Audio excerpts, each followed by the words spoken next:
এখনকার সময় অনেক সঙ্গীত শিল্পীকেই এরকম দেখছি যে নিজের মৌলিক গানের চাইতে কাভার সং গুলো করতে বেশি পছন্দ করে, হয়তো নিজের ভেতর থেকে ভালো লাগা কাজ করে, আবার অডিয়েন্সরাও হয়তো সেভাবেই গ্রহণ করছে। সেক্ষেত্রে মৌলিক গানের সংখ্যাটা কি কমে যাচ্ছে বলে মনে করেন? মানুষ এখন শোনার সাথে সাথে দেখতে চায়।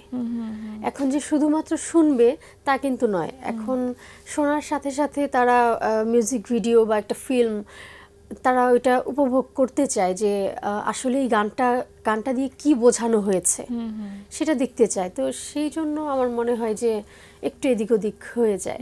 দর্শক, চলুন ফিরে যায় আমাদের আজকের অতিথি কণ্ঠশিল্পী হিমাদ্রিতা পর্ণার কাছে। আবার ফিরে এলাম প্রিয় মানুষটির কাছে। যেহেতু সবসময় আসলে আশা হয় আমাদের এই আয়োজনে, এবং এই আয়োজনের মধ্য দিয়ে আপনার অনেক কথা, অনেক গল্প, নতুন কি কি কাজ হলো না হলো সে সব কিছু আমরা জানতে পারি। সেই সূত্র ধরেই জানতে চাই যে এখন নতুন কি কি কাজের সাথে আছেন এবং সামনে নতুন কি কি কাজ আসবে। আমি তো অলরেডি অনেকগুলো গান করেছি, রেকর্ডিং হয়েছে কলকাতা বোম্বে মিলিয়ে। শ্রদ্ধেয় শিল্পী কুমার শানু, উদিত নারায়ণ, ওনাদের সঙ্গে আমি রেকর্ডিং, মাস্টার মিক্সিং সব কিছুই হয়ে গেছে। তো সেখান থেকে আমি একটি গান এবার আমি বের করব। আচ্ছা, এটার একটা প্ল্যানিং চলছে। আশা করি এই প্রজেক্টটা কিন্তু অনেকদিন আগে থেকেই শুরু হয়েছিল, এই কাজগুলো অনেকদিন আগে থেকেই করছিলেন, কিন্তু রিলিজ দেওয়া হচ্ছিল না। এই যে একটা টেনশন থাকে না যে রিলিজ না দেওয়া পর্যন্ত যে কাজগুলো জমে আছে কিন্তু রিলিজ দেওয়া হচ্ছে না, এখন যখন প্ল্যান করছেন তখন আসলে কেমন লাগছে, কি মনে হচ্ছে? এখন খুবই ভালো লাগছে এই ভেবে যে আসলে সত্যি বলতে আমার যে অভিজ্ঞতা হয়েছে তাদের সঙ্গে, তাদের সান্নিধ্যে যাওয়ার পর আমি যতটা বুঝেছি যে ওনারা যেই টাইপের গান করেন আমার ঠিক সেরকমভাবেই ভিডিওটা বের করতে হবে। আচ্ছা, কারণ ওনারা যেই আঙ্গিকে গান করেন বা ওনারা যেই জেনারেশনে, ওনাদের জেনারেশনে যেভাবে গানগুলো করেছিলেন আমি চাই ঠিক সেরকমভাবে আনতে। আচ্ছা, যেন ওনাদের ভালো লাগে। তো সেই জায়গা থেকে আমি এখন একটু চিন্তাধারাটা একটু পাল্টেছি যে একটা গান আমি এবার এই মাসের মধ্যে আমি করে ফেলব। মিউজিক ভিডিওর প্ল্যানটা কি করা হয়েছে এর মধ্যে? হ্যাঁ, এটা করা হয়েছে এই মাসের মধ্যেই। এটা একটু সারপ্রাইজ থাকুক। এই মাসের মধ্যে একটা কিছু আশা আছে, বের করব। যেহেতু গান নিয়ে এত কথা হচ্ছে, সুতরাং একটি গান তো শুনতেই যাব। কোন গানটি শোনাবেন? এত সুন্দর একটি সকাল, একটু দুষ্টু মিষ্টি গান না গাইলে আসলে ভালো লাগছে না। আচ্ছা, শুনি। তুমি মিষ্টি করে দুষ্ট বলো, শুনতে ভালো লাগে, আমারে মন ভরে যায় মধুর অনুরাগে, মধুর অনুরাগে। তুমি মিষ্টি করে দুষ্ট বলো, শুনতে ভালো লাগে, আমারে মন ভরে যায় মধুর অনুরাগে, মধুর অনুরাগে। তুমি মিষ্টি করে দুষ্ট বলো।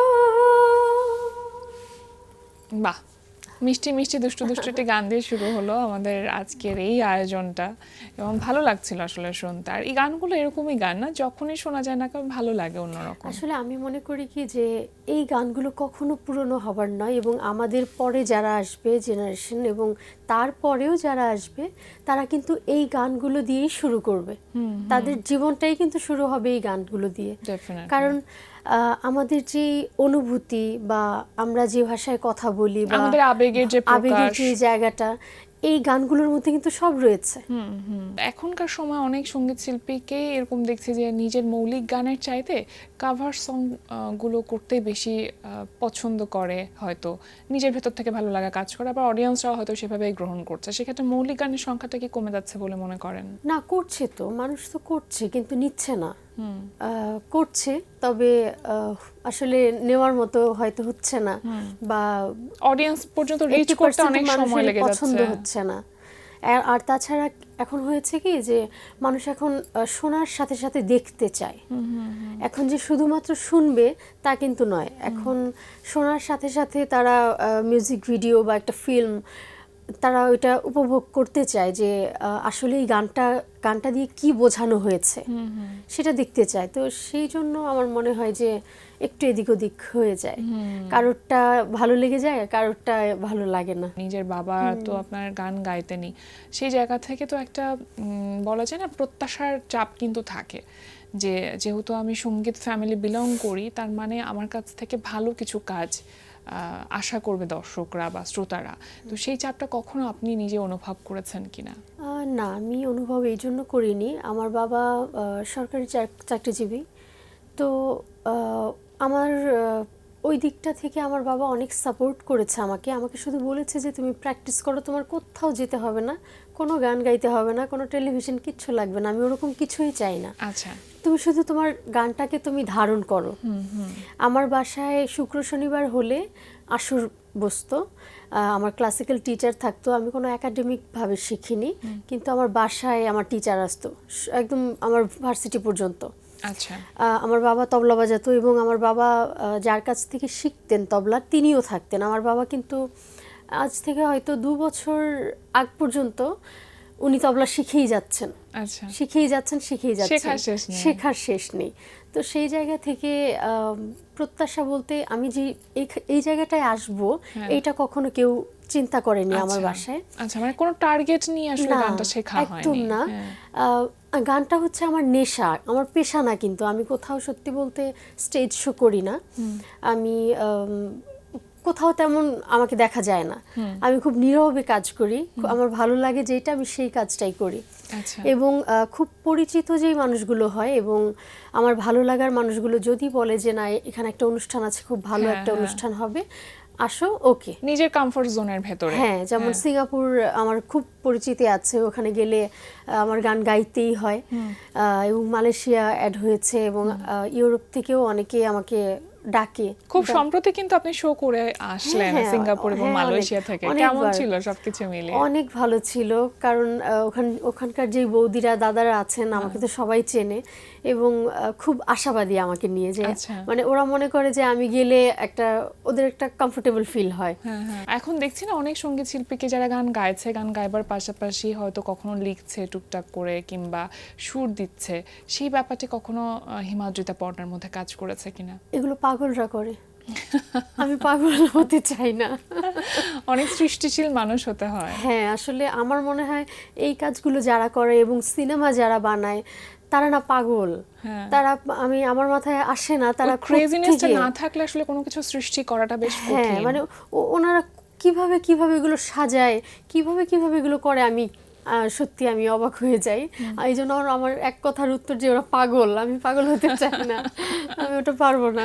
আর একটি গান শুনতে চাই, খুবই পছন্দের একটি গান, শ্রদ্ধেয় শিল্পী শাহনাজ রহমতুল্লাহর গাওয়া। কিছু কিছু মন আছে প্রতিদান চাই না, সব ব্যথা মুছে দিয়ে হয়ে যায় না। কিছু কিছু মন আছে প্রতিদান চাই না, সব ব্যথা মুছে দিয়ে হয়ে যায় না। কিছু কিছু মন আছে প্রতিদান চাই না। কারো কারো কথা আছে চিরদিন বোবার, কারো কারো ব্যথা আছে মানে না তো পরাজয়, কারো কারো কথা আছে চিরদিন বোবার, কারো কারো ব্যথা আছে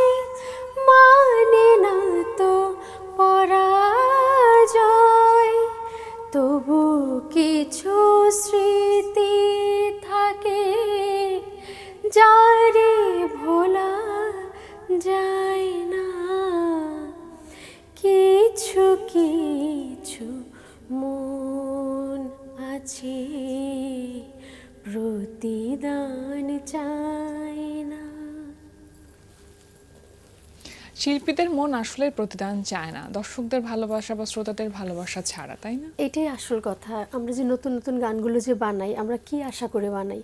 শুধুমাত্র দর্শকদের ভালোবাসা পাওয়ার জন্য, আর তো কিছু নয়। সেটাই। শুধু 5 মিনিটের একটি গান, 4 মিনিটের একটি গান, অথচ আমরা তার কি পেছনে করি অনেক না? পরিশ্রম হ্যাঁ, থাকে। একটা গল্প আছে এটার পেছনে, পুরো একটা স্টোরি কাজ করে। মানে কখনো এমনও হয়ে যায় যে আমরা রেডি হয়ে গেছি, শুটিং শুরু হবে, বৃষ্টি নেমে গেল, সেই দিনটা কিন্তু পুরো মাটি হয়ে গেছে। কিংবা আজকে আমরা বৃষ্টিতে করব, হচ্ছে না। তো আমরা দর্শকদের জন্যই করে থাকি। সেটাই। কিংবদন্তি সঙ্গীত ব্যক্তিত্ব সৈয়দ আব্দুল হাদী, যার কাছ থেকে আপনি আসলে একটা লম্বা সময় তালিম নিয়ে গেছেন, এখনো পর্যন্ত যাওয়া হচ্ছে, এটা আসলে কতখানি সমৃদ্ধ করেছে? মানে এই প্রশ্নটা আমার কাছে মনে হয় নিতান্তই অমূলক, কিন্তু থাকে না ভালো লাগার জায়গাটা, প্রাপ্তির জায়গাটা অনেক বেশি হলে বারবার বলতে ইচ্ছা করে। এক কথায় যদি বলতে চাই যে আমি সৈয়দ আব্দুল হাদী জেঠুর কাছে তালিম নিয়ে এইটুকু শিখেছি যে উনি আমাকে একটা কথাই বলেছে যে তুমি নিজে তৈরি হও, তোমার কারো কাছে যেতে হবে না, তোমার দুয়ারে সবাই আসবে। এবং ওনার কাছে তালিম নেওয়ার পর আমার মনে হয়েছে যে আমি বড় হয়ে গেছি। মানে আগে ছোট ছিলাম, আমি হুট করে কেমন যেন বড় হয়ে গেছি, মানসিক পরিপক্কতা অনেক বেড়েছে। একদম বেড়ে গেছে। মানে উনি কিন্তু খুব অল্প কথা বলে, কিন্তু সেই অল্প কথার মধ্যে অনেক কথা বুঝিয়ে দেয়, অনেক কিছু শিখিয়ে দেয়। অনেকটা জার্নি তো হয়ে গেল, তারপরও থাকে না যে অনেক কিছু না পাওয়া থেকে যায়, অনেক ইচ্ছে থেকে যায়, সেরকম কোনো ইচ্ছের কথা যদি বলতে চান আজকে? বর্তমানকে ভালোবাসি, বর্তমানকে বিশ্বাস করি, বর্তমানে আমার কাছে যা আসবে সেটা নিয়েই আমি ভালো থাকার চেষ্টা করব। যদি ভবিষ্যৎটা নিয়ে আমি চিন্তা করি না, আসলে সেরকমভাবে আমি যেরকমভাবে চাইছি ওরকমভাবে হয় না।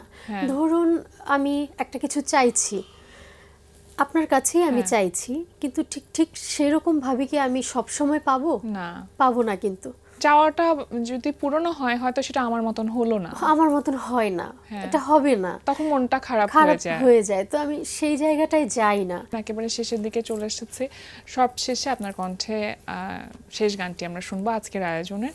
তার আগে বলতে চাই যে আপনি অনেক ভালো থাকুন, সুন্দর থাকুন, গানের সাথে আপনার এই যাত্রাটা সহজ হোক, সুন্দর হোক, সেটাই প্রত্যাশা। আজকে আমাদের আয়োজনে আসবার জন্য অনেক ধন্যবাদ।